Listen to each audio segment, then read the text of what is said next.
headshots. I already have a massive face. I've got a huge head, and so the idea that you're putting this huge head on an IMAX screen may not be your best the wide shots are big idea in enough. the world. We can talk about the super soldier, can't we?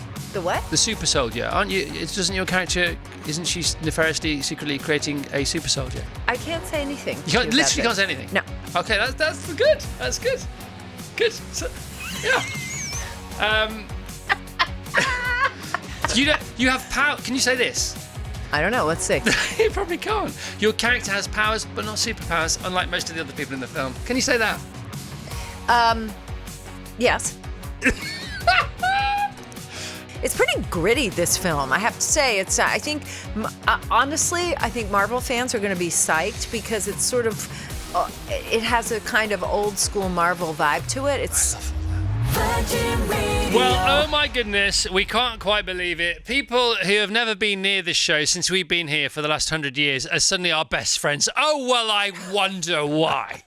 I can only guess that it's time for a guest. Vassos, over to you. Our next guest is one of the funniest, the greatest performers on any screen you care to mention, and has won more awards than pretty much everyone else put together. She stars in the latest Marvel blockbuster Thunderbolts, out next Thursday. So, all together now, hallelujah! It's only Julia Louis-Dreyfus! All right, Hello. Unleash the mob! Thank you. Can't believe it. Can't believe you're here. Can't believe you're here. Can't believe you're here. Don't really know what to say. Pretty tongue-tied. Sorry about that. Thank you for having me. It's very nice to be here. My goodness. Jeez Louise. Oh, gosh. How's it been? Good. It's been a whirlwind. We premiered, I don't know when, a day before yesterday here. Yep. And it went really well. Yeah. It was the first time I'd seen the film actually finished. I'd seen a rough cut of it, but then we premiered with a huge audience, and it was just mind-blowing. God, this whole universe is actually really a universe. Yeah, of course it is. Yeah.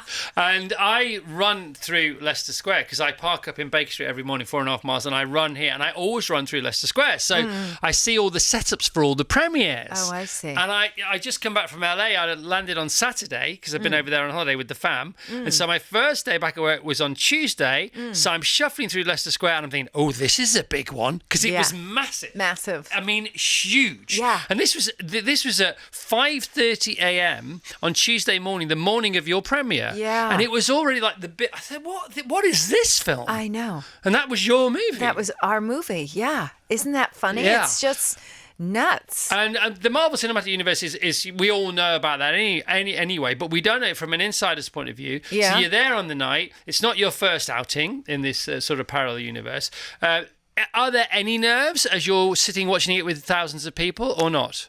100%. Even for you. Of course. But it's so not your first rodeo. No, but this is, I mean, I'm always a little nervous. Yeah. I really am. And I have a lot more to do in this particular film. I really sink my teeth into some stuff. And so I was very anxious about it. But also excited. And it's the first time you saw it at the premiere. I mean, that's so cool, Julia, isn't it? Well, it was really particularly fun because I had seen it, I'd seen a rough, and then we were going to do some additional photography and so on. So I hadn't seen it after they'd added what we then did. And so it was just a thrill to see it all buttoned up and tight, and the music is great. I'm telling you, it's a good movie. Yeah, it's IMAX-y friendly, isn't it? It's a big IMAX-y friendly film as well. Yeah. So Funky Frank went to see it on our behalf. He absolutely loved it. How does it compare to your first movie, which was also a sort of sci-fi movie, but a bit more lo-fi sci-fi, wasn't it? Yes. That was you playing was it a nymph? I think so. Or I turned into an imp. I don't know, but I don't really remember. It was quite a long time ago. But that was the first. So because obviously telly, Saturday Night Live, this that, and the other. But then there's the silver screen, the big screen. Yeah. So seeing yourself on telly is quite disconcerting for the first time anyway. Hearing yourself in headphones for the first time is quite disconcerting. Yeah, anyway. it's true. What's it like seeing yourself on the big screen then, and compared to now and last night on the biggest screen in the world? What is that like? Seeing a giant you. Well, it's funny when I realized when we sat down and it was going to be on the IMAX screen, and I turned to my friend next to me and I said, "This is going to be a nightmare for me." Right. Okay.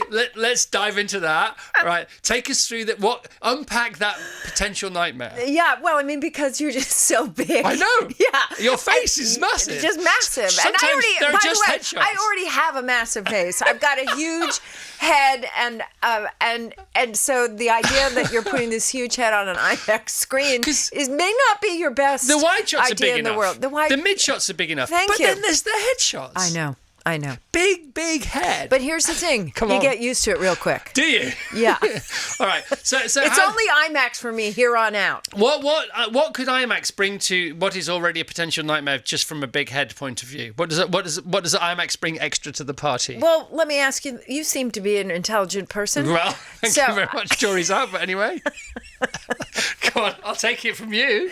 I mean, what do you think it brings? Must be a very low bar. It's just it's like a magnifying glass on a elephant. Right. You know. So what were you worried about that probably didn't manifest? The whole deal, man. Come on. The whole thing. What is the complexion? Was it skin? Skin. The whole thing. I don't know. I'm not going to really parse this. I love it so much. All right. So Frank came in and he said, well, the thing about Julie's brilliance in this film, he's from Up North, he says, but she's brilliant in this film. She plays an evil business boss.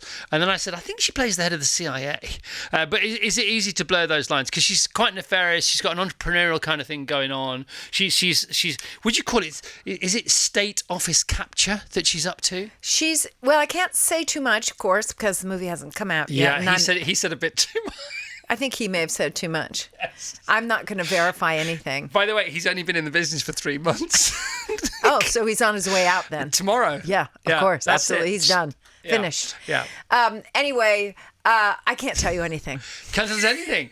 Well, it's your third outing, isn't it? So you can... I can tell you that I play Valentina Allegra de Fontaine. You can tell us that other people are in the movie also playing big characters rather correct. well. Yes, rather well. For example, Florence Pugh plays Yelena. She's fabulous. Yes. And David Harbour plays Red Guardian, and Sebastian Stan is, it goes on and on. Yeah. It's a very good group of actors, and it's pretty gritty, this film. I have to say, it's. I think, honestly, Marvel fans are going to be psyched because it's sort of, it has a kind of old school Marvel vibe to it. I love all that. Yeah. They're nailing it, aren't they? I know it's a franchise that's ongoing and ongoing and ongoing, and it has its detractors and it has its critics because it's taken over the movie industry. Yeah. But within its own world, it is really sort of it is reverential to proper, the proper craft of acting, of writing, of comedy, of suspense, of special effects. They are exemplars of their trade, aren't they? Yeah, and in this particular case, there's really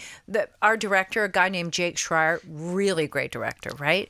And he does in fact come from the indie film world. Yeah. So he's punk as well. Yeah. So there is like they really unpack certain things about. Oh, God. Character, really developing character, proper arcs, proper story to follow, and there are really interesting themes in the film in addition to all the explosions. Well, that's why it gets people like like me across the line. Because, this started happening about, I don't know, between 5 and 10 years ago. I watched one by accident because the kids had it on. I thought, this is really funny. They're really being self-deferential within the film. And that's when it gets really, really funny. Yeah, when it's like that, it's very funny. I mean, you are the head of the CIA. There's no doubt about that. You have been president, vice president, all these different things. Well, no, not in the Marvel universe. I've done that on television. Yeah, I know. Yeah. And you are involved. We can talk about the super soldier, can't we? The what? The super soldier, aren't you? Isn't your character? Isn't she nefariously, secretly creating a super soldier? I can't say anything. You literally can't say anything. No. Okay, that's good. That's good. Good. So, yeah. You have power. Can you say this? I don't know. Let's see. You probably can't. Your character has powers, but not superpowers, unlike most of the other people in the film. Can you say that? Yes. All right. I don't know where else to go with this now. I want to go straight to Seinfeld, but that's too predictable. Can I ask a question? Yes. Why is there an asterisk after the title? Yeah. Why do you think? I honestly don't know. but I'd love to know because I think it's really cool. By the It way. is cool. You're getting the hard stare. You're getting the Paddington Bear hard stare. Yeah, should I know? Yes. No, you shouldn't know. Do you remember? Did you ever have that show in America called Whose Line Is It Anyway? Where Yes. Not Whose Line Is It Anyway. Like, Well, we did have that. Yeah, What's My Line? We have that as well. What's My Line? Where you come on and you're only allowed to give single syllable answers to people trying to figure out what you do in the world. Yes. That's what this feels like right now. Sorry, guys. No, it's all right. When did entering the parallel entertainment and therefore also cinematic universe of Marvel Yes. come onto your radar? Oh, I see. Because Yes. you'd done loads of stuff. Well, But was this ever in your mind? Ever in your purview? Can I tell you something? I was trying to impress my kids, All right. Handy. right? Very handy. For reals. Yes. And so, I had heard that the guys that run Marvel, Kevin Feige and Lou D'Esposito, were they were big Seinfeld fans. Right. So anyway, we met. And I was like, sure, I'd love to be in this. You know, Yes. I think it would be really fun. Why not? Anyway, and so then they came to me with this idea of playing Val, and I've been doing, they've been kind of peppering in Valentina into TV show there and Black Widow, and then anyway, so I've been peppered throughout, and now it's like she's full blown Val in this one. Yeah, and comedically, obviously, they've upped the ante, haven't they, with the comedy in the big films? Yeah. Although I would say that this film actually definitely has some big time comedic moments, but it's Careful. also. You're talking about the movie now, Julia. I am, but I'm talking very Yeah, generically. You'll see? notice it's a See what we did there? generic. How It's did a we do that? generic conversation. How did we do that so we can do it again? I don't know how we just did that. Very good. I've got no idea how we did that. Congratulations on everything, all Thank the time, you. forever. Thank you. Thanks. And I was watching some SNL last night, some old Saturday Night Live stuff that you were doing. That beautiful speech, which was a sort of mega introduction that Jerry gave when you were about to receive the Mark Twain Award. Yeah. That was amazing. Yeah. The whole story about the fact that how do you look great next to Julia Louis-Dreyfus? Well, you just spend 9 years of your life next to her in front of a camera. I mean, it's So- a beautiful thing. So incredible, actually, that he said that. Yeah, it was Awesome, really awesome. nice. Yeah. All the awards, and then I'm thinking, okay, what else can we talk about? And then I just have a little look. Do you have that other show in America? Do you have Who Do You Think You Are? Do you know that show? Oh, I do. Yeah, Do they have that in the States? they do. Now, have they ever knocked on your door for that? They may have. Right, but you wouldn't. But I think it would be really interesting to do. There's no doubt about it. To find, go back and back and back. Have you ever done it? No, never done it. Because I suspect that it would just be boring. Unlike yours, which I suspect could be a whole Netflix series. No. Yes. No, I don't You've think got so. a Kerwell in your heritage, haven't you? A Kerwell. I think one of your ancestors was called a Kerwell. Have you started to do this research? On you. Oh, wow. 100%. You got a Kerwell, you got a Pierre, you got a Gerard, obviously. Yeah, oui. And you got a Leopold. Yeah, I got a Leopold. Come on, who doesn't want a Leopold? Yeah, Leopold is a cool name. It's the coolest name. Why didn't I name one of my kids Leopold? I don't know. That was a huge Why mistake. doesn't anybody name all the? We don't know. We get lots. Please, can you read out this? Can you ring happy birthday to this? Please, good luck in the marathon. This we never get a Leopold. Any Leopolds listening? Leo. Please. Leo's fine, but Leopold's no. Leopold is very good. Yeah, it's very French. You want to talk about running? Well, I know that you're running Well, this. it's funny because we never mention it. Obviously, we've never mentioned it on the show once, have we? I'm still trying to understand why. Is it really true that you are wearing a 55-pound vest? It is, and I don't know why. No, but come on, that's not an answer. And it's not you're not Yes. allowed to play the Marvel Universe card I'll tell here. you why I'm wearing a vest if you tell me about the asterisk. Yeah, don't say the asterisk again because somebody just came and stood very close to the window when you were saying that. So Exactly. can we just go away from the asterisk? But wait a minute. I don't know so, why. But wait a minute. How do you have to now eat so many more calories a day to get through? Yeah, you do, right? I guess so. Well, Yeah. what do you mean you guess so? Like, are you eating a lot? I always eat a lot. I haven't scienced it out, to be honest. Okay. I don't know how long it's going to take me. I've done a 3.5 hour run in it. It was torture. And now I'm going to do a bit longer, I suppose, on Sunday. Yes. But I'll have the crowds on the side of the road. Now, you look Yeah. like a runner. Well, I have been not a marathon runner. I don't Right. think I could do it. You could definitely do it. 100%. Well, maybe I could do it, but maybe There's I guess what I nothing mean you is can't do, Julia. I don't want to do it. Is Yeah, what that's I'm trying to say. different. There is that. Yeah, we'll accept that. How in order to train, I'm sure you've talked about this on the show, Yeah, but just well, quick, we indulge mention me. running now and again. Indulge me on something. Yes. How many miles a day are you? I mean, pardon me, miles a week are you running in order to train for the marathon? Oh, it changes. So you usually get a 16 or 17 week training plan, and you start slow and low, and you build it up. But even on the busiest week, there's a great book about marathon running called 119 Days to Go: How to Train for and Smash Your First Ever Marathon. Oh, look who wrote it. Yeah, it's great, that isn't it? Yeah. Yeah. Not the Chris Evans. This other. Right, this other one. All profits to charity always has been, by the way. Oh, nice. Very good. No, so you start, but even on the busiest week, it's only like, I think it's 3.5% of your whole time alive that week running. It's very slow. Very low. And are you trying to nail a certain time? I'm going for 4 hours 15. Okay. My wife's going for sub 3. Not unlike your friend in Boston on Monday. Tell us about her. Yes, she ran. This is her, I believe, her second marathon. The first Yes. one was the LA Marathon, and she's, you know how some people are like built to be runners. Yes. She's that. Yes, my wife's like that as well. She looks like a runner. Right. Yeah. And so does my friend, and she got a better time than she thought she would. I think it is true when you're running in any kind of a marathon, half marathon, whatever it is, that having crowds around you is just so thrilling. Oh, yes. And running with people, I think, is thrilling.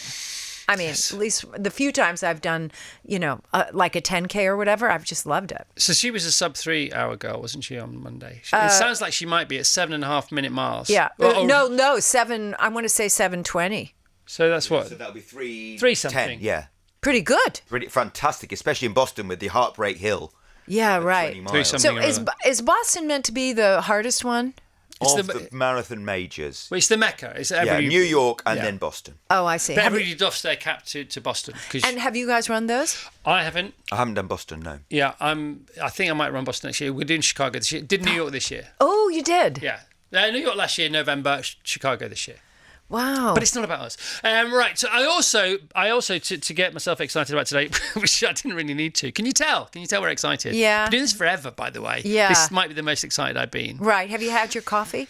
Well, funny enough, yes. And also, it's because I've not been able to sleep for 2 or 3 nights because of the jet lag, right? Oh, yeah, of course. But it's funny, isn't it? Because the more tired you are, the more nervous energy you get, which is bizarre. Yes. Isn't it? And I wanted to be on form and on fire for you. And we had this big thing yesterday because our old boss, our now old boss left. So we had this whole day-long party yesterday. Oh, fun. Like so I was watching Comedians in Cars Getting Coffee. Oh. When Jerry comes to pick you up Yes. in an Aston Martin DB5. Yes. Now, you said you're not a car girl, but, I'm not. But that could have gotten you over the line.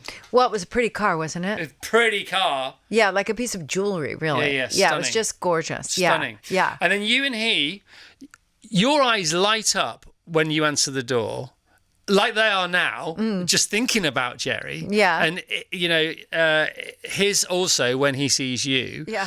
And, you both had us at your hello to him. And do you know what I mean? and then we're just on board. And that's how you roll, and that's how he rolls, and it's so lovely. And I said at 6:30 this morning when we came on the air, I said the thing about Julia's, and I'd never met you before at all, never been in your orbit before, is that you are so extraordinarily nice and extraordinarily funny, and so is he. And so when you put those two qualities together in one person, well, it's fireworks for all the right reasons. Oh. Then you get two people together, and so it's 1,000x. And there's not really a question here, but I just thank you very much for being like that. How do you keep that going? Apparently you've never had a crossword with anyone on set. And when you then got in the car, there was just joy because it was all coming from a great place. It's always come from a great place. Then you sit having coffee with him, and Jane watched it this morning before the show, and Tilly watched this exit, and they said we could just watch those two doing that for the rest of their life. Well, we had I I mean, I of course love Jerry, and we had a great time making the show, and I have nothing but fondness for him. And you know, I don't know, it was just pure joy for real, you know. And it was funny too, because when we made that show back in the day, I never thought that thing was gonna go, because it was like we were just a bunch of kids making this show that was unlike anything that was on television at the time. It was not, the format of the show was very different from the normal sitcom in the States at the time. And I thought, it's too outside the box of the norm. They're not, you know, they being NBC, they're too stupid. They're not going to pick it up. And of course they did, but kind of they did. I mean, they made a 4-episode order. And this is, by the way, in the days of television where a season is 22 or 24 episodes. Let's remember that. Some kind of season. So, right. But they gave us a 4-episode order. So it was hardly a stamp of approval. Yeah, a ringing endorsement. Thank you. And then the following year it was 13. And so it wasn't until year 3 that we got a full order. Yeah. So it was sort of like, getting there.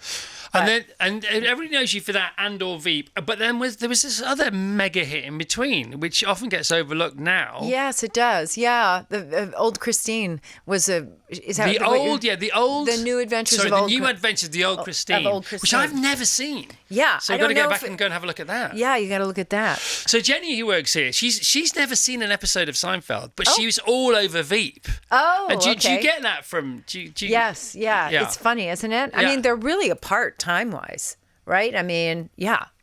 Yeah, well, they're apart apart chronologically, but also psychologically and sociologically. They're on very different different planets, shows. aren't they? Yeah, completely different. They've got their own completely universes different. going on. Yeah, and the whole Veep thing, the whole vice pres, you know, becoming the pres, and there's pictures of you with Joe Biden before he became president. When he was vice president. He was vice president, wasn't he? Correct. Yeah. And then you had to. Do you know Kamala Harris? Yeah. Is she a mate or is she?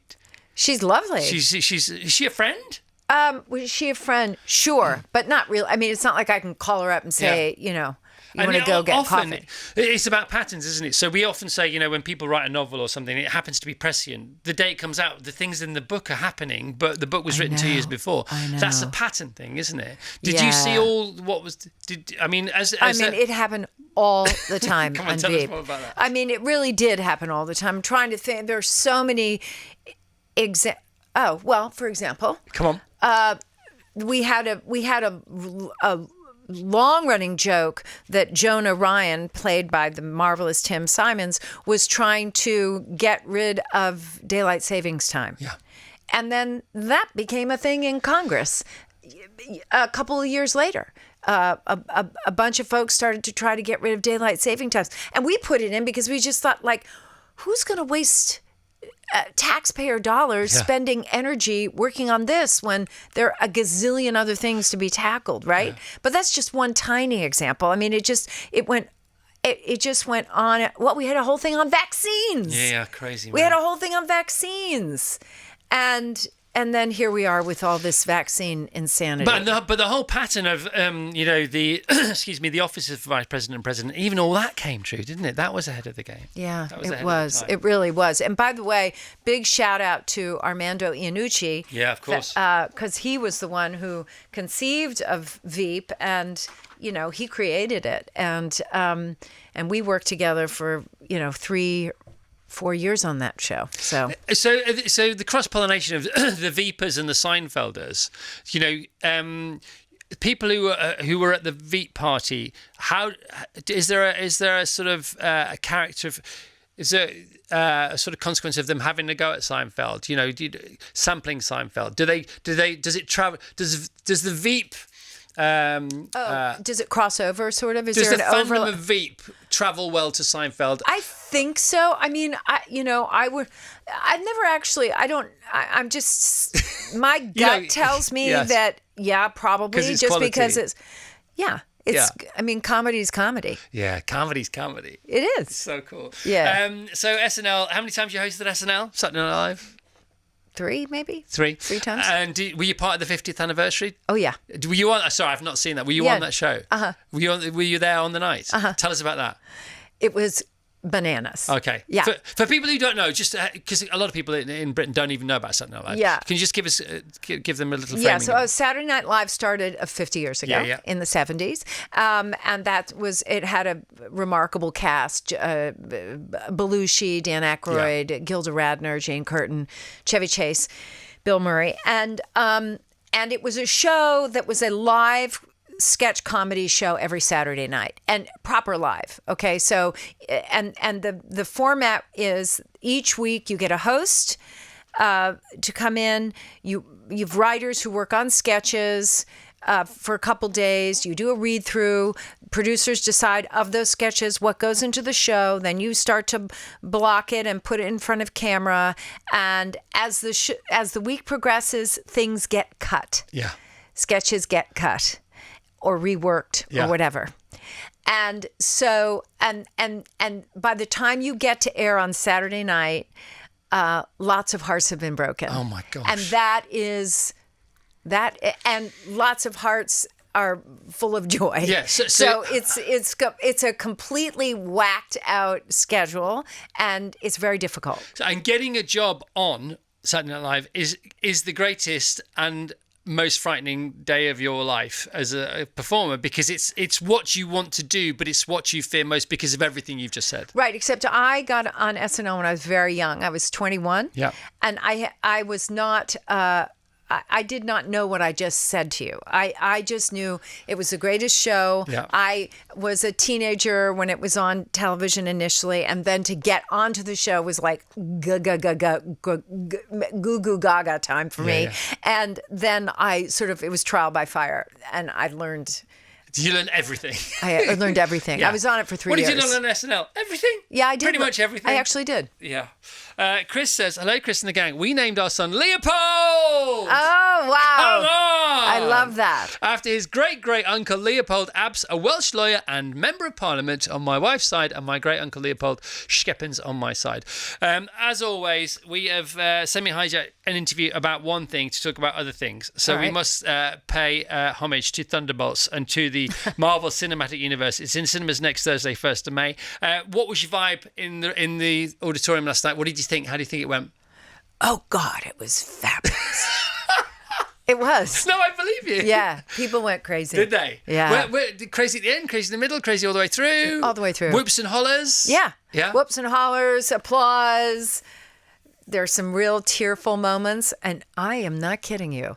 Yeah, you're going to dig it. Yeah, I can't wait. All right, Thunderbolts in cinemas next Thursday, 1st of May. Julia, thanks for being here. Thanks for putting up with our excitement, because I know you can tell we're overexcited. I do apologise for that, but we couldn't help I love it. No, it's great. It's a great way to start the day for me. Thank you very much. What might you still do in this wonderful career of yours?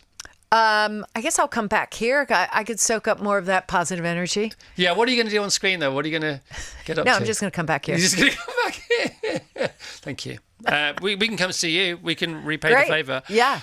We'll throw dinner next time. All right. But any more telly to go? Or? I'm working on that now. Yeah, I'm developing a few things. Are you? Yeah, but I can't say what they are.